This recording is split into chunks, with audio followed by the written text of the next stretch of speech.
una década después, en 1632, los diálogos sobre los dos máximos sistemas del mundo, tolemaico y copernicano. Un diálogo a tres, con tres personajes. Tres personajes, el primero de ellos lo tenéis ahí, Sagredo, un personaje que tiene un bagaje intelectual bastante normal, pero tiene sentido común. El segundo de ellos, Salviati, que es el que defiende las ideas copernicanas de Galileo. Y el tercero, Simplicio, que defiende la postura del Papa. Os podéis imaginar que ya empezando por el nombre la cosa pinta mal. Galileo se excusará, ¿no? Y dirá, no, realmente Simplicio es un filósofo de la Grecia prearistotélica, ya, lo que tú quieras. Pero la cosa, estás llamando simple al Papa. Lo que va a pasar, justamente, es que los primeros ejemplares llegan en un contexto político muy determinado, que es la Guerra de los 30 Años, que tiene lugar entre 1618 y 1648. Una guerra que va a enfrentar a protestantes, principalmente los alemanes y los suecos, contra los católicos Habsburgo, de España y Austria. Y ahí, en ese contexto, los franceses, que temen el eje del poder alemano-español, tienen al catoliquísimo Luis XIII por allí, el cardenal Richelieu, pero dicen, no abrazaremos posiciones cismáticas, no nos pasaremos al protestantismo para evitar que aquí los Habsburgo nos estén dando la tabarra. Incluso el propio Papa teme el poder y las injerencias que sobre el Vaticano están teniendo los Habsburgo. Es más, Gaspar Borgia, que es lo que sería el ministro o el embajador de España en el Vaticano, acusa directamente en una reunión de cardenales al Papa de no defender la causa católica, que se posicione de una vez, que sea capaz de dar fondos y apoyar la campaña que están teniendo contra los protestantes. Y en ese momento, tenéis ahí, esas acusaciones del Papa, de Gaspar Borgia llegan en marzo de 1632 y en mayo llegan al Vaticano, a Roma, los primeros ejemplares del libro de Galileo. Claro, la posición del Papa es insostenible. El Papa necesita dar un puñetazo en la mesa, intentar demostrar la autoridad que tiene. Le están acusando por todos lados. Y entonces se acusa a Galileo de haber desobedecido aquel precepto que le habían dicho en su momento, que no podía enseñar la teoría copernicana, salvo que lo pusiera como si fuera un modelo matemático. Y eso lleva al famoso proceso, en el cual Galileo va a intentar dilatar el máximo posible el proceso. De hecho, se va a negar a reconocer que se presentan las ideas copernicanas con tanta fuerza como para que se plantee un sistema alternativo, un sistema real. Él dice que él no ha dicho eso, lo cual complica más aún su situación, porque claro, se había ido el tema a la Santa Inquisición, y ahí había habido tres teólogos que decían, no, Galileo está diciendo que el mundo funciona con el sistema copernicano. Y Galileo dice, yo no he dicho eso, no reconoces la falta, todavía tienes que ser castigado con más dureza. Claro, está poniendo al Papa, lo pone en una situación realmente conflictiva. Finalmente se acaba convenciendo a Galileo de que abjure y que se le condene y ahí demostrar clemencia.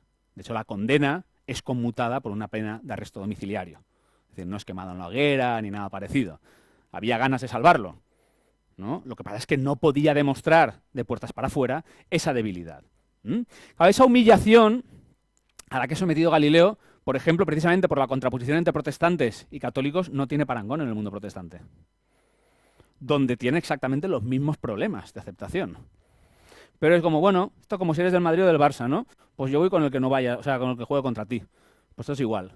Dicen, que los católicos se meten contigo, pues entonces a mí me das un poco igual, yo te acepto, yo te acojo, no hay ningún problema. Entonces no tiene ese rechazo que tiene, las ideas de Galileo no tienen en el mundo protestante el rechazo que tiene en las naciones, como digo, católicas. Claro, esto ha contribuido también a construir un relato acerca de la confrontación, como digo, entre ciencia y religión, sobre todo católica, y las ideas científicas, que ha convertido a Galileo en uno de los primeros iconos de esa batalla que se libra, cuando las relaciones son más complejas, y que algunos autores, como Bertolt Brecht, que tenéis ahí, acaban aupando, acaban alimentando, en un contexto totalmente diferente. Porque la vida de Galileo que publica Bertolt Brecht tiene como telón de fondo advertir de los problemas de la intolerancia a las cuales nos enfrentamos con los regímenes fascistas. Y utiliza la vida de Galileo para intentar mostrar ese tipo de cosas. Y eso, como digo, alimenta este icono. Por tanto, lo que me interesa sobre todo es que entendamos la complejidad de los procesos. No se trata de asumir una idea simple, de, sí, esto, ¿no? Ahora que estamos mucho en la era del tweet, en 140 caracteres te lo explico y tú te lo quedas y ya está. No, no. Tratemos de entender qué es lo que están haciendo esas grandes figuras también. Bien, la segunda cuestión tiene que ver con lo que nos enseña la historia de la ciencia. ¿Qué podemos obtener de la historia de la ciencia? Y otro de los mitos que se intenta desterrar tiene que ver con el método científico. Seguramente en bachillerato os han hablado del método científico, el método hipotético deductivo, os habrán contado la infalibilidad del método, la necesidad de tener un método claro, universal, que tienes que seguir siempre, y eso te va a llevar a un conocimiento verdadero, real, fehaciente. Ese señor que tenéis aquí, no sé si lo reconocéis. Ese señor es Karl Popper. Karl Popper, uno de los filósofos más importantes del siglo XX. Karl Popper tiene una cita maravillosa que dice: soy profesor del método científico, pero tengo un problema. Ese método no existe. ¿Por qué dice Karl Popper que el método científico no existe? A principios de los años del siglo XX, aunque hay antecedentes, ¿no?, hay una serie de personas, sobre todo alrededor de lo que se llama el Círculo de Viena, los positivistas lógicos, que dicen, aquí nos estamos enfrentando a un problema. Y es que hay diferentes maneras de entender el mundo. Uno lo puede entender por revelación religiosa, discursos metafísicos, pero también científicos. Nosotros creemos en el conocimiento científico. No queremos que se equipare el conocimiento religioso o la metafísica a lo que es el conocimiento científico. Por tanto, vamos a intentar definir cómo se obtiene ese conocimiento para poder ser capaz de discriminar entre unas cosas y otras, ¿no? Entonces, plantean que la ciencia es algo universal. Y buscan un método, tratan de definir un método por el cual se puede obtener ese conocimiento verdadero. ¿Cómo se obtiene ese conocimiento verdadero? Dicen, bueno, pues a partir de observaciones, de hechos que son revelados a observadores que son suficientemente cuidadosos.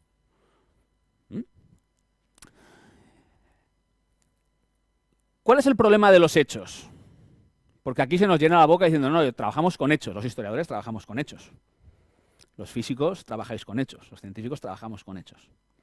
Bueno, ¿qué son los hechos? Los hechos realmente por ellos mismos no aportan gran cosa, no dicen gran cosa. Lo que realmente es importante son los enunciados observacionales, es decir, cómo formulamos esos hechos, cómo los ponemos en una formulación que nos dé y nos aporte algo. Ahí tenéis como el problema empieza a surgir ya. ¿Por qué? Porque la percepción de los fenómenos es subjetiva. En función de la educación que tengamos, en función de los conocimientos previos que tengamos, en función de las expectativas que podamos tener en una investigación, la percepción de un fenómeno puede variar de una persona a otra. Es decir, si yo estoy buscando un determinado tipo de datos, es mucho más fácil que lo encuentre que si no lo estoy buscando y me tiene que surgir de manera aleatoria. Pero la percepción, incluso esa subjetividad, nos han entrenado. Nosotros somos capaces de identificar imágenes tridimensionales en cuadros. Nos han entrenado en la perspectiva. Estamos entrenados para diferenciar eso. Si tú se lo planteas a otra cultura que no haya sido entrenada en eso, no percibe la sensación de fondo. ¿De acuerdo? Tenéis también como, incluso a veces cuando nos encontramos con algunos fenómenos, es difícil ser capaz de enunciarlos si no se enmarcan en el contexto de las teorías ya existentes, porque no existen palabras. Es decir, a mí me han enseñado, estoy en un marco conceptual en el cual tengo bastante claro cómo funcionan los fenómenos, tratar de describir fenómenos que no encajan en esas teorías realmente es complicado. No tengo las herramientas, no tengo los mecanismos, ni siquiera para enunciarlos. Para explicarlos requiere un esfuerzo adicional. Y por último, la aceptación de los experimentos. Es decir, también depende de la teoría. Hay ejemplos clásicos como por los experimentos de Hertz. Los experimentos de Hertz, ¿sabéis cuántos aquí habéis dado los profesores? Ya lo sé, pero las ecuaciones de Maxwell, ¿las conocéis? Los de grado imagino que sí. Los institutos quizá no tanto. Bueno, Maxwell, cuando plantea sus ecuaciones que lo que hacen es aunar electricidad y magnetismo, 4 ecuaciones diferenciales, que para que sean simétricas, hace un análisis matemático de las mismas, recoge las experiencias que han tenido otros autores, como Faraday, como Volta, etcétera, etcétera. Lo que hace es decir, bueno, aquí hay un problema de coherencia desde el punto de vista matemático. Para que estas ecuaciones sean coherentes entre ellas, sean simétricas, hace falta introducir lo que llama la corriente de desplazamiento. Y lo introduce de manera totalmente teórica, No hay ningún tipo de demostración experimental en ese momento. ¿De qué es la corriente de desplazamiento? Es el hecho de que una onda electromagnética, que está creada por un campo magnético y un campo eléctrico que van oscilando, se mueve a través del espacio, ¿no? Hertz está muy interesado en demostrar que Maxwell tiene razón, es un físico que se dedica a la física experimental, realiza una experiencia y demuestra que efectivamente las ideas de Maxwell son ciertas. Pero lo que demuestra es que las ideas de Maxwell y todo el contenido que viene detrás es cierto, entre otras cosas, que se mueven esas ondas electromagnéticas gracias a un éter mecánico. Es decir, la demostración de Hertz demuestra que el éter existe en ese contexto. Sabéis perfectamente que con la mecánica relativista el éter se irá a tomar viento de éter. Es decir, las experiencias de Hertz se reinterpretarán para demostrar que lo que hacen es justamente desmentir la existencia de éter. Pero en función del contexto en el que estemos, del marco teórico en el que estemos, yo interpreto esos experimentos. Bien, por tanto, tenemos que, como decía antes, la ciencia no se deriva de los hechos. ¿Por qué? Tenéis toda una serie de reflexiones acerca de, bueno, lo ingenuo que puede ser llegar a creer que con observaciones somos capaces de obtener conocimiento 100% verdadero. ¿Habéis oído hablar del pavo inductivo de Bertrand Russell? La famosa historia de un pavo que es científico de los pies a la cabeza, ¿no? Que está en una granja y que le dan de comer todos los días a las 9 de la mañana. Pero no quiere precipitarse y dice, no, yo voy a hacer todo tipo de observaciones. A ver, si llueve, me dan de comer. Si nieva, me dan de comer. Si es festivo, si es laborable, cualquier tipo de observación. Y él lo anota todo en su cuaderno de observaciones. Y al final, con la certeza que dan esos hechos, las observaciones, infiere una ley que dice, en esta granja, todos los días a las 9 de la mañana, independientemente de si llueve, de las condiciones meteorológicas, de si es laborable o es festivo, se da de comer a las 9 de la mañana. Y llega el día de Navidad y le cortan el cuello.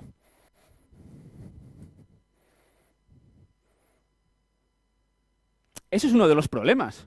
Podemos obtener conclusiones falsas a partir de inferencias que están basadas en la observación, que parecen en este caso premisas verdaderas. La observación no garantiza verdades inmutables.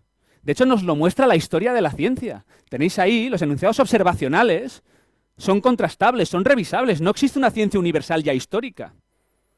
Es que la idea de que la Tierra es estática y no se mueve fue durante muchos siglos apoyado por evidencias experimentales, diríamos, evidencias observacionales, lo veíamos y se tomaba como cierto. Y después se ha demostrado que es falso. Por tanto, estamos revisando ese tipo constantemente, ese tipo de observaciones, ¿no? Que es realmente lo que plantea Popper en su propuesta falsacionista. Popper lo que dice es imposible verificar una ley. No lo vamos a intentar. Lo que sí que podemos hacer es tratar de someterla a todas las pruebas posibles para obtener el mejor modelo. Es decir, las teorías se han de someter a pruebas constantemente. Si no las superan, las eliminamos y sustituimos esas ideas por otras, las reemplazamos. No podemos afirmar nunca que una teoría sea 100% verdadero, pero podemos decir que es el mejor modelo que tenemos. Claro, para eso hace falta una serie de condiciones. Los enunciados han de ser falsables. Se puede decir, el agua hierve a 100 grados. Y entonces empiezo a experimentar. ¿El agua hierve a 100 grados? Pues depende en qué condiciones, ¿no? Dependerá de la presión, puedo hacer todos los experimentos. Lo que no puedo falsar son verdades tautológicas. O no puedo falsar enunciados como este fin de semana lloverá o no lloverá. Eso no es falsable, no puede ser nunca un enunciado científico. ¿De acuerdo? La otra cuestión que plantea Popper es las leyes no deben ser modificadas ad hoc, es decir, para que acomoden evidencias problemáticas. Yo tengo una ley y de repente algo no encaja y digo, bueno, pues la cambio, ¿no? Y así cojo este elemento. Y eso ya quizá nos lleve a una cuestión más delicada, que es la de los criterios falsacionistas. ¿Debemos ser unos falsacionistas 100%, es decir, duros? He sometido a esa ley, a esa teoría científica, a una serie de experiencias, no funciona, fuera. Claro, ¿cuál es el problema con eso? Imaginaos, mecánica newtoniana, estudio de los cielos. Mercurio da problemas, el movimiento de Mercurio da problemas. Menos mal que los científicos del siglo XIX no eran falsacionistas 100%, porque si no se cargan la teoría y nos quedamos sin absolutamente nada. No será hasta que venga Albert Einstein que tendremos una respuesta al periodo de Mercurio, a los problemas que hay del movimiento de Mercurio. Algo parecido, y aquí ya seguramente se me echarán encima algunos, yo recuerdo cuando dábamos mecánica cuántica aquí, que de repente hablábamos, vale, eso está muy bien, la mecánica cuántica es un modelo que funciona estupendamente en el mundo microscópico. En el mundo macroscópico no. No existe ahí la famosa experiencia de Schrödinger, ¿no? No existen gatos vivos muertos por allí, que de repente uno los mira, ¡chuf!, fulminado, ¿no? Entonces, nos inventamos una propiedad para explicar eso, esa transición, que es la coherencia cuántica. Se rompe coherencia y tienes que determinar el estado. Eso es una modificación ad hoc. ¿Pero por qué? O sea, ¿por qué vamos a renunciar a la mecánica cuántica? Si es el mejor modelo que tenemos. Si tiene un potencial espectacular. Estamos construyendo computadores cuánticos. Simplemente porque no cumple uno de esos criterios falsacionistas. Pues realmente no tenemos por qué rechazar esas teorías que tienen todo el potencial del mundo simplemente porque, aparentemente, como tenéis ahí, no pueden ser acomodadas. Bien. Todo eso nos lleva a hablar también de lo que se estaba comentando con anterioridad, de qué entendemos por historia de la ciencia. Es decir, veis que hay una perspectiva acerca de cómo enfrentarse a la ciencia, qué es la ciencia, que en definitiva es lo que estamos hablando aquí, el mito de qué es la ciencia, que ha sido revisitado, ha sido reformulado por autores que vienen de los campos como la sociología. Y hablan de que, bueno, el saber científico realmente se construye. No se infiere de los hechos, sino que se construye, que no es malo, que no pasa nada, porque se ha ido construyendo a lo largo de la historia. Con lo que uno tiene, construye teorías, ¿de acuerdo? ¿A partir de qué? De la observación, de la experimentación, obviamente. De hecho, hacer la información inteligible, hacerla útil, supone construir ese conocimiento científico, y eso dice tanto de la naturaleza como de nuestro contexto. Lo que defienden este tipo de autores va en esa dirección. Y dicen, es que claro, no podemos obviar la influencia que tienen los aspectos sociales a la hora de formular, por ejemplo, ideas científicas. Es que, más allá de que la ciencia se organiza como se organiza, en instituciones que reflejan una serie de valores, por ejemplo, que en muchos casos las mujeres no podían acceder a esas instituciones. ¿Porque tenían menos valía? No, porque era la tradición. ¿Mujeres en la Royal Astronomical Society? Es que son muy buenas astrónomas, pero no pueden entrar. Por tanto, no las reconocemos. Tenéis ahí la Organización Social de la Ciencia, pero también el desarrollo de políticas científicas que os decía antes. Es que las decisiones de políticas científicas se toman por gente que no son científicos, o que tienen en mente aspectos que no son científicos. ¿De acuerdo? Y luego hay toda una serie de ideas y conceptos que proceden del mundo real, del ámbito social. Porque cuando hablamos de las ideas, por ejemplo, de la selección natural de Darwin, esas ideas no se derivan de los hechos, no se infieren de los hechos. Es que Darwin lee a Thomas Malthus, que es un pensador político, que lo que dice, aquí tenemos un problema entre lo que producimos de alimento y el crecimiento exponencial, producción lineal de alimentación en el mundo y un crecimiento exponencial de la población. No da para todos. Aquí habrá tortas para intentar hacerse con esta alimentación. Y a partir de ahí, de ese tipo de ideas que Darwin lee aplicadas al pensamiento político, dice, bueno, ¿y si pasa algo parecido en el mundo natural? Y ojo, estamos hablando de uno de los grandes paradigmas de la ciencia del siglo XIX, el evolucionismo. Lo mismo podríamos decir, por ejemplo, de las estadísticas que emplea Maxwell en su teoría cinética. Proceden en este caso de gente que está estudiando el ámbito de las ciencias sociales. Y dice, uy, esas técnicas me interesan a mí. Voy a intentar aplicarlo a mi estudio de los gases. Por tanto, sí que existe esa relación constante entre ciencia y sociedad. Algunos autores van incluso más lejos, pero eso ya es el programa fuerte de la sociología, que no os voy a dar la tabarra con eso porque ya entraríamos en terreno más conflictivo. ¿De acuerdo? Lo que me interesa es que cuando hablamos de ese mito del método científico tengamos claro, de nuevo, ojo, el método científico existe, pues como tal, único, y ahistórico, no. Tenemos una diversidad de métodos científicos. Y ahí tenéis los procesos de razonamiento, de observación, de experimentación. La historia de la ciencia nos muestra que cambian. No se piensa de la misma manera ahora que antes, no se siguen los mismos pasos antes que ahora. Es más, no todas las disciplinas tienen o siguen el mismo proceso, el mismo procedimiento, de ese supuesto método único que nos proporciona verdades absolutas. Es que, por ejemplo, lo tenéis ahí, la replicabilidad experimental no tiene sentido en algunas disciplinas. Algunas de ciencias duras, como la cosmología, que por cierto es una ciencia histórica. Ahora vais y se lo decís a los de cosmología. No, yo no replico universos en mi laboratorio a ver cómo se desarrollan. Aunque hay una novela muy buena de Gregory Benford, que se llama Cosmo, que justamente habla de eso, de la posibilidad de replicar, a partir del choque de núcleos, un mini universo. Eso sería la replicabilidad, ¿no?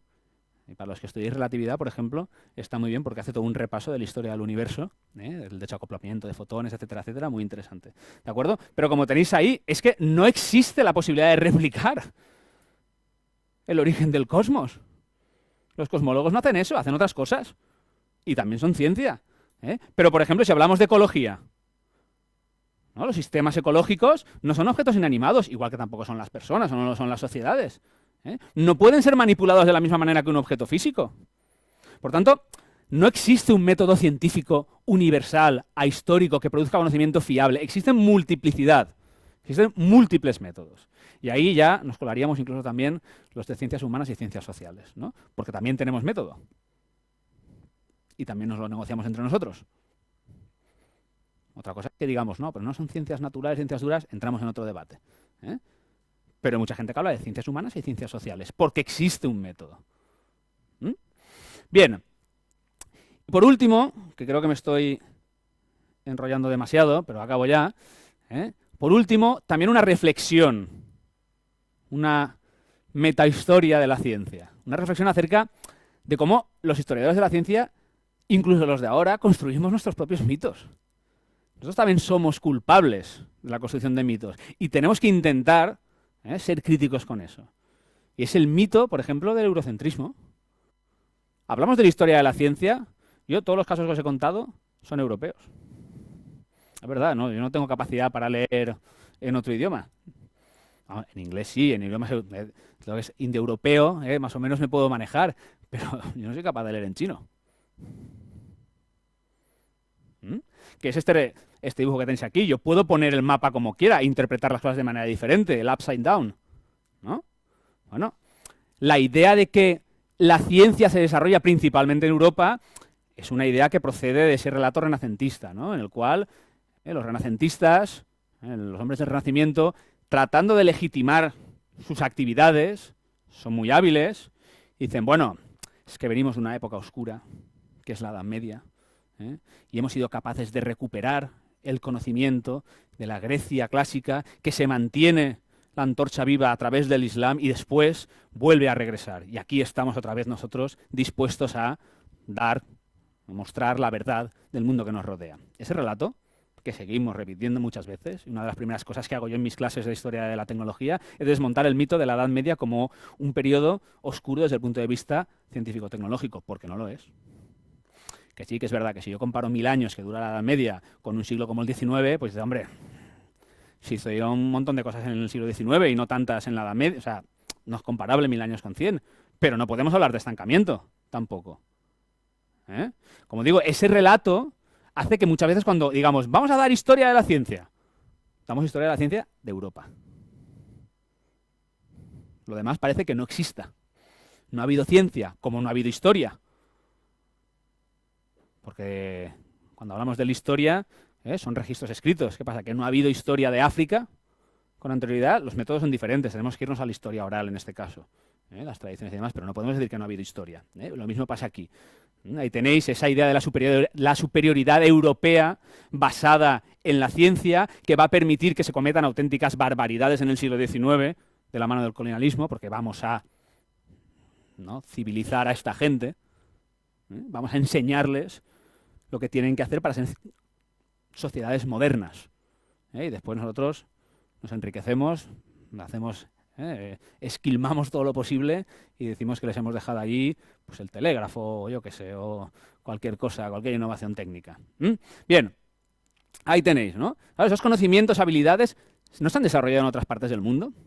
Y eso es lo que se pregunta un científico como Joseph Needham a finales de la década del siglo XX. Dice, oiga, pero aquí, esto, ¿qué pasaba en China? Le invitan a China a un congreso y dice, aquí no había ciencia, porque a mí no me han hablado nunca de esto. Y se da cuenta que si empieza a plantearse cuáles son los inventos y contribuciones científico-tecnológicas de China y los compara con Europa, pues iban bastante más adelantados. Es más, la famosa triada que los renacentistas reivindican como el paso hacia la modernidad. ¿Por qué nos convertimos en modernos a partir del siglo XVI? Porque tenemos la brújula, la imprenta y la pólvora. Todo se desarrolla a final de la Edad Media y eso, de hecho, hay gente que dice el paso, ¿no?, de la Edad Media a la Edad Moderna, desde el punto de vista cultural, es la imprenta. Es que eso ya estaba en China con anterioridad. Es que lo tenéis, la brújula desde el siglo I,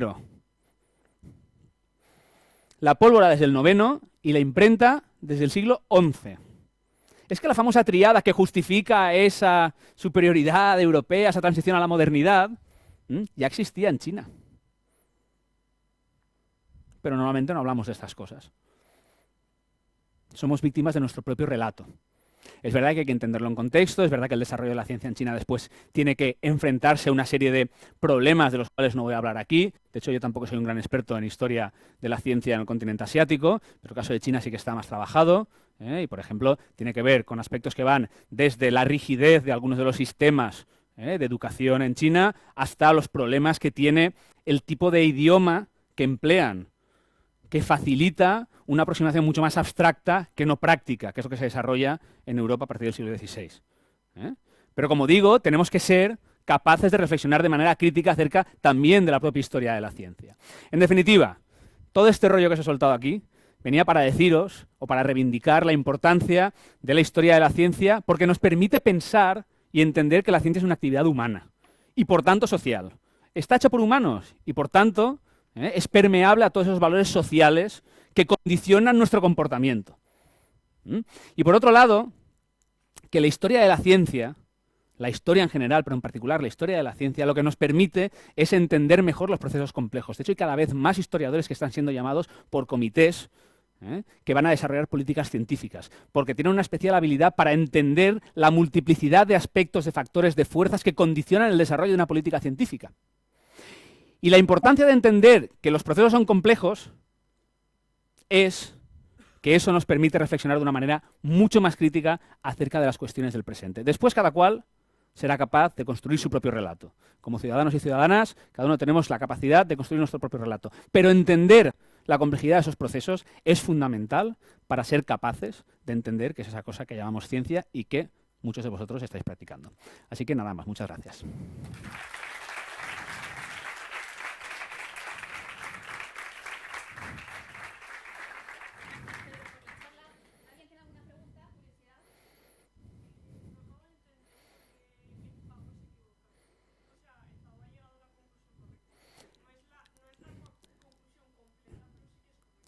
La ley sería que los 24 de diciembre no le dan de comer, sino que le cortan el cuello. Él ha llegado a la conclusión de que todos los días, a las 9 de la mañana, le dan comida independientemente de lo que pase. Y no es cierto, porque hay una vez al año que le cortan el cuello. No, las premisas son válidas, las observaciones son ciertas, pero la inferencia que realiza después no lo es. La que realiza el pavo no.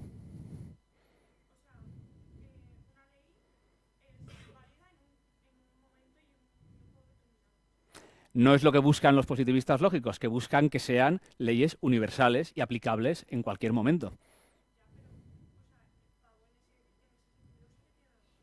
Claro, pero tú no puedes, o sea, el desarrollo de el enunciado de una ley debe trascender esa temporalidad. Debería. El enunciado